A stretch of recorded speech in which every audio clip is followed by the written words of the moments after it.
en el capital extranjero. Sánchez Cerro fue obligado a renunciar en marzo de 1931 y se formó una nueva junta de gobierno presidida por David Samanez Ocampo, que convocó elecciones para octubre. Sánchez Cerro partió a París y retornó en agosto para la campaña electoral. Tenía 41 años de edad, era piurano y tuvo prestigio entre los sectores populares menos organizados. Las trabajadoras de mercados lo idolatraron. También tuvo el apoyo del poder económico y organizó el partido Unión Revolucionaria. De acuerdo al Jurado Nacional de Elecciones, ganó las elecciones con el 51% de los votos válidos. Hasta donde me ha sido posible comprobarlo, hubo hechos dudosos y hubo cosas impugnables en algunos departamentos, entre ellos Cajamarca, pero no llegaban al nivel de impugnar la elección y tampoco iban a afectar la totalidad de los votos. Ese es mi punto de vista. Pero la posición oficial del partido aprista sigue siendo que hubo fraude. El principal contendor fue el naciente Partido Aprista Peruano, conducido por su líder Víctor Raúl Haya de la Torre, entonces de 35 años, la edad mínima para postular. Y cuando entonces él llega, ya había un partido aprista peruano conformado en el Perú con autoridades y todo, pero tenía redes en los principales lugares donde había presencia. El APRA comienza a tener más fuerza en los lugares más modernos de la economía, llámese Talara, las haciendas azucareras, Vitarte, donde estaban los centros de producción, digamos, más modernos de la época, ¿no es cierto? Donde ya había existido una prédica anarcosindicalista, ¿no? Que en el APRA es la continuidad de esa prédica.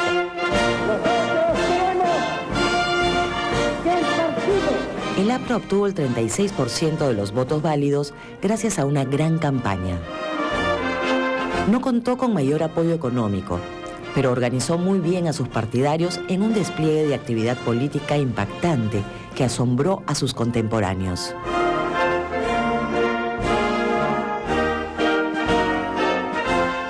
En el año 30, él ve venir esto, como dice Luis Alberto Sánchez, en el año 30 los apristas cabíamos en un sillón, en el año 31 ya llena, pagando la Plaza de Hacho en un discurso antiimperialista más de 60.000 personas, ¿no? Que había que pagar 5 céntimos. Entonces esto ocurre en las coyunturas donde se condensan aceleradamente los acontecimientos, pero para él el partido tenía un rol fundamental para llegar al poder.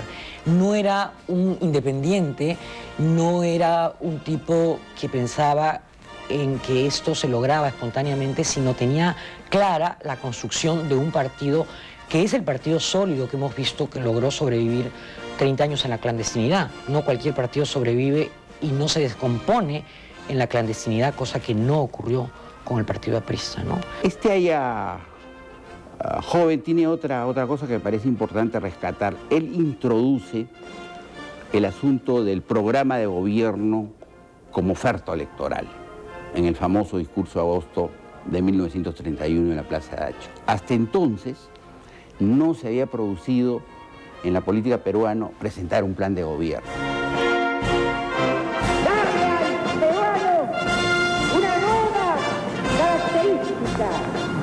Un nuevo perfil psicológico.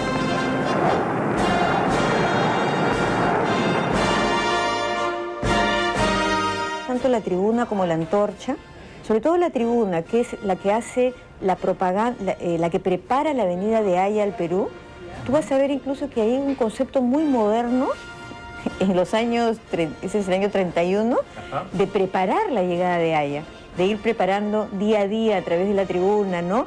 Mediante un discurso, una campaña perfectamente parecida a la que uno puede tener después de los 80.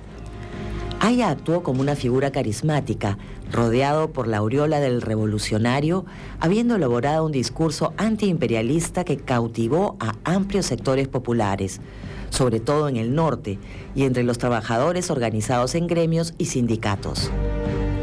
A la vez, Haya prometía una reforma responsable, conducida por las clases medias que en un frente único conducirían al pueblo a la forja de un Estado fuerte, palanca del desarrollo. Desde el comienzo de sus campañas políticas, la idea del Estado democrático y poderoso cautivó a Haya. Aya de la Torre regresa a Lima como un convencido demócrata, porque tiene una experiencia nefasta con el fascismo en Alemania y en Italia. Él ha visto de cerca todo lo que pasó en Múnich con Hitler y todo ese desenlace terrible del crecimiento del fascismo en Europa. Y él está a favor de no perder a las clases medias. Él piensa que el peor crimen del comunismo es hostilizar a las clases medias y lanzarlas a manos de la reacción para que se sientan protegidas con la reacción en contra de los trabajadores. Y por eso él está por el gran frente único de trabajadores manuales intelectuales contra los extremos de la derecha o del comunismo. Ese es el postulado del APRA del 31. Y es con ese postulado que hacen la guerra contra Sánchez Cerro. No es un aprismo procomunista o radical o que quiere una dictadura de algún tipo cercano al socialismo, como a veces se pone, ¿no?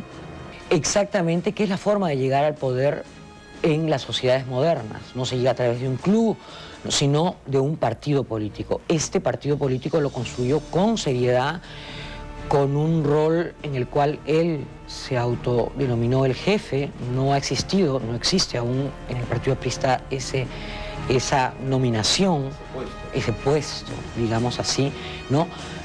Con una jerarquía muy vertical, pero al mismo tiempo muy estructurada ideológicamente, orgánicamente. El resultado de las elecciones fue la guerra civil y el mayor periodo de enfrentamientos de la primera mitad del siglo XX. El APRA no reconoció la victoria de Sánchez Cerro y Aya se proclamó presidente moral del país. Cuando llega Aya, en el año 31, Aya llega para participar en las elecciones y viene como el salvador del Perú.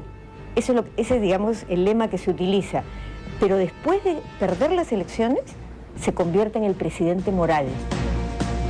Una serie de incidentes dieron el pretexto al gobierno para decretar la ley de emergencia que autorizó la represión. Por su parte, los apristas tenían una excelente bancada que tomó la iniciativa en el Congreso Constituyente, no obstante ser minoría. Fueron congresistas brillantes como Heisen, Luis Alberto Sánchez, del Castillo, Soane. Cada intervención era realmente un lujo de Congreso, ¿no? Que era a la vez una asamblea constituyente.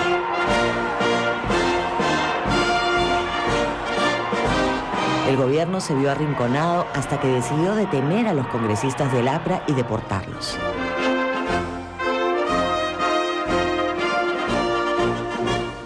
El país se deslizaba directamente a la guerra civil. Ese mes se produjo un intento de asesinato de Sánchez Cerro en la iglesia de Miraflores y fue acusada una célula del Partido Aprista Peruano.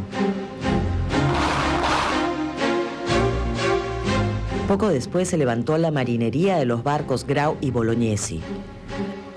La rebelión fue derrotada y después de un juicio sumario fueron fusilados 8 marineros.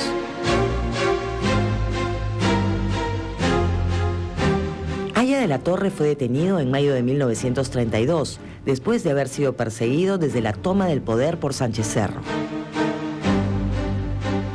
En ese transcurso murió en prisión el expresidente Leguía. El ministro de Educación clausuró San Marcos porque la agitación política había ganado completamente a los estudiantes.